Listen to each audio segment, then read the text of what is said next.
What's going on, YouTube family? Welcome to Automotive Life. My name is Lucky, and today we're going to be talking about why EVs are not selling. Now, sales are down around 40% across the board. The average days on market for an EV is hovering around 110 days, which is triple than what it was about a year ago, which is absolutely insane. The average days on lot for a regular car, just a regular internal combustion vehicle, is somewhere around 35 to 45 days. And it's a lot better than the pandemic because back then we were averaging about 4 to 5 days on market. So you can see this massive transition. So we're going to go over why a lot of people are no longer wanting to buy EVs, why people are actually walking away from their allocations, and some of the things that are changing people's mind when it comes to buying a new EV. Now, it's no surprise that luxury items are on the downturn. We've seen all kinds of luxury vehicles drop the fastest in price. We've seen other luxury items like watches drop significantly. All these other things because the money is simply not out there. Now, we did a video not too long ago where the average American cannot afford an average brand new car, which is somewhere around $41,000. But the average EV, depending on who you pick, whether it's Cox Automotive or Kelley Blue Book, which is the same company, you're looking at anywhere from $52,000 to $61,000 for the average EV car. So if the average American can't afford these things, how are we going to push them out? Now, during the pandemic, Tesla was selling so many cars and saturating that market, everybody was in line to get one of their vehicles. And it was a great thing. Like I said, I think EVs are a great way to go for the future, but I think that they pushed them too hard and too fast. So now after this government mandates of people wanting to push more EVs, forcing automakers to do this, everybody decided to jump into the ring and start selling these cars, except for Toyota. Toyota's just going to stick with hybrids. But a lot of new EVs hit the market, and a lot of them were a lot cheaper than Tesla's Model 3. So they started eating up that market share. Some of the luxuries like the Audi e-tron and the Porsche Taycan started eating up some of the Model S's market share. Now, just to give you guys a heads up on how the actual EV market is doing, Tesla has dropped their price of vehicles multiple times. And I'm going to make a video separate about this, but Tesla is literally screwing the EV market. Now, traditionally, if like right now, a lot of EVs are not selling, a lot of these manufacturers are going to offer special financing, some sort of rebates to push cars out. But what did Tesla do? They did the cardinal sin. They lowered the price of their car. Now, I know some of you guys are watching this thinking, well, that's a good thing, Lucky. They should make it cheaper and affordable. Yes, for the people that are buying the cars today. What about the people that bought the cars last week, last month, last year, or 2 years ago? Those are the ones that are going to see the brunt, because if they drop it 20% for sales price, what does that mean for the used car market? Now there are millions of people that are actually upside down in their current Teslas because they decided to drop the vehicle prices. Not too long ago, I did a video about how my friend bought a brand new Tesla S Plaid about 2 years ago, maybe a year and a half ago. He paid $129,000 fully loaded, got the vehicle. He went to go trade it in. They offered him $62,000 for a trade-in value. The same car spec'd the exact same way that he can purchase today for brand new is somewhere around $96,000. So right from there, you could see the massive price difference of what they were selling the cars for about a year and a half to 2 years ago to what they're selling them for today. And like I said, unfortunately, that's hurting the market. So now let's go ahead and factor in some of these other EVs. A lot of manufacturers found out that EVs are not going to be as popular as what they thought they were. Now, you can go to any franchise dealership in the United States, and I promise you, you can walk on the lot and see 4 to 5 EVs brand new just sitting there. The worst is probably Ford. Ford has so many Lightnings, and if you guys want to go on Car Gurus and check, I think there was like 14,000 trucks available on Car Gurus just alone. So there are so many cars just sitting there that people are not buying. Now, traditionally, during the hot market of the pandemic, people were just overpaying whatever they can get. I remember when Ford announced that they were making the Lightning, they actually stopped taking orders because they sold out for 3 years. So here we are in year 2. Why are they slowing down manufacturing for the Ford Lightning and pushing out some of their hybrid and some of the other EcoBoost Ford F-150s? It's because people are walking away from their allocations. Now, all these cars were hot to trot. Everybody wanted them. They saw the vehicle values going up, even like some of these Hummers. People went out and jumped and bought these and turned around and flipped them later on. Well, there's a lot of people that paid $20,000, $30,000, $40,000 over MSRP for these Ford Lightnings, and they're totally getting screwed right now. These things are selling under MSRP. There's a lot of dealers right now that are giving special incentives to give them away. Now, what I'm going to tell you is I would recommend not buying right now. Just wait, because like I said, At the end of this year, there's going to be so many fire sales, you're going to get some really, really great deals. So please be patient. Not only from people walking away from their allocations, what are some of the reasons why people are changing their minds when it comes to EVs? Well, one of them is the price. Like I said, the average new EV price compared to an average car is almost $20,000 more. So people just don't have that type of income. Especially with raising interest rates, it doesn't make it affordable for regular Americans to purchase these vehicles. Another reason why a lot of people are walking away from EVs is because of the insurance cost. Insurance costs have almost doubled in some states, which is absolutely insane. The reason why is because every time a Tesla, a Rivian, or one of these other Lucid Air vehicles get smacked in an accident, we're talking 3 times the price of fixing a traditional car. Now you can go to Copart, IAA, and look at some of these cars, these EVs that have barely been tapped, being totaled out because they look like there's some damage to the battery or to the frame, and they don't make parts traditionally like other cars do. So like on the Rivian trucks, if you get hit in the rear quarter panel, they don't sell you like half a truck bed or maybe the rear bottom quarter panel. They sell you the whole side that goes all the way into the side of the door. And this panel, I believe, is about $28,000. So if you were to get smacked in the back end, just a small, maybe 10-mile-an-hour fender bender, you're looking at about a $60,000 repair. And not only that, a lot of these manufacturers don't have the parts to get to people. So a lot of people are experiencing having accidents in a Tesla or one of these other Lucid Air or Rivian. They're waiting weeks, if not months, for parts to come in. And if you guys have ever dealt with the Tesla parts department, I'm telling you, it is the worst nightmare on earth. It makes the DMV look like a circus ride. It's a bunch of kids that don't know shit. When's my part coming in? Don't know. Can I talk to a manager? There's no parts manager. Everything is automated. I'm telling you, it's a complete nightmare. So insurance companies are better off just totaling out the cars and getting rid of them. But the downfall is they're passing those costs onto the consumer with higher insurance premiums. Another major downfall is servicing these vehicles. Now, if you live in a major city and you're close to maybe a Tesla or Lucid Air or Rivian Center, you can get your car serviced. But what as if you live in the middle of America or you live out in somewhere in a more desolate area? You are pretty much screwed. You have to tow your car hundreds, if not thousands of miles to get to your local service center.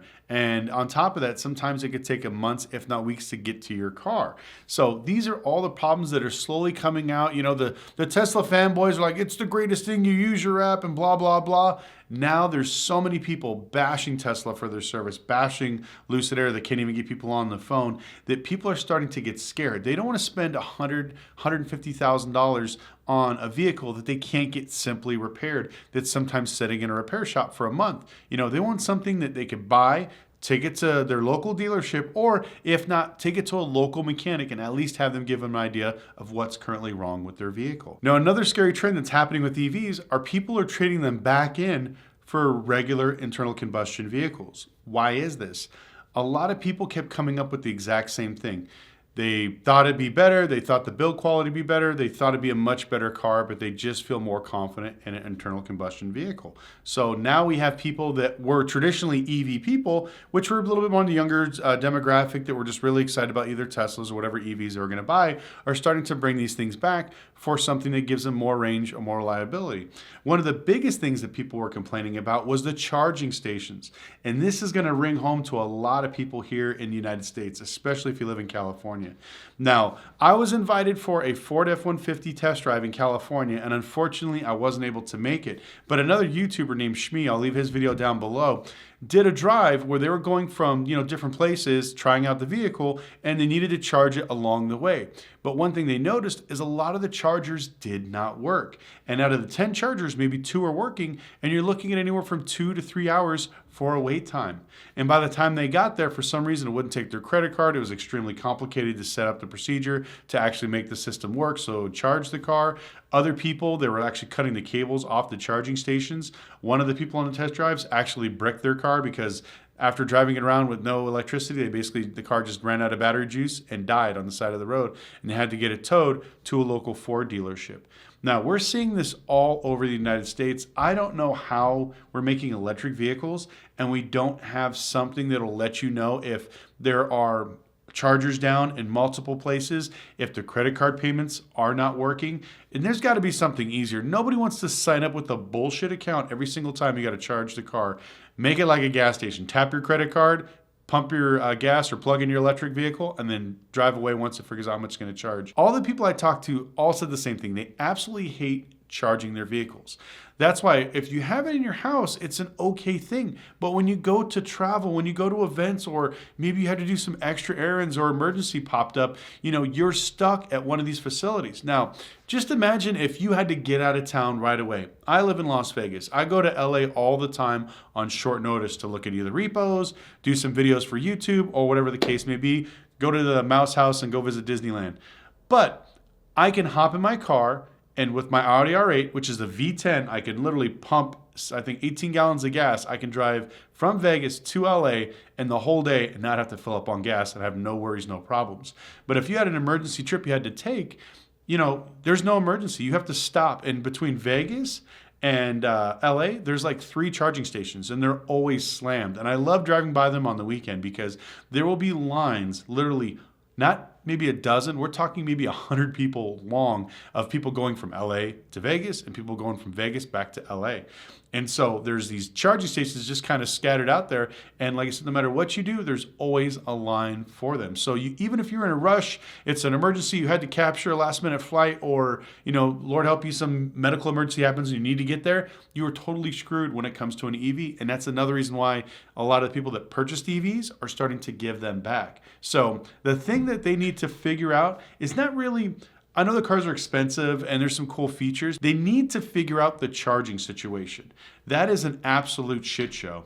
Even here in Vegas, we are a major city, and believe it or not, it's actually really hard to find charging stations. A few of the charging stations that we use around my area are literally hidden unless you have the app, which it's funny. There's one in a Bank of America building. It's on the 2nd floor.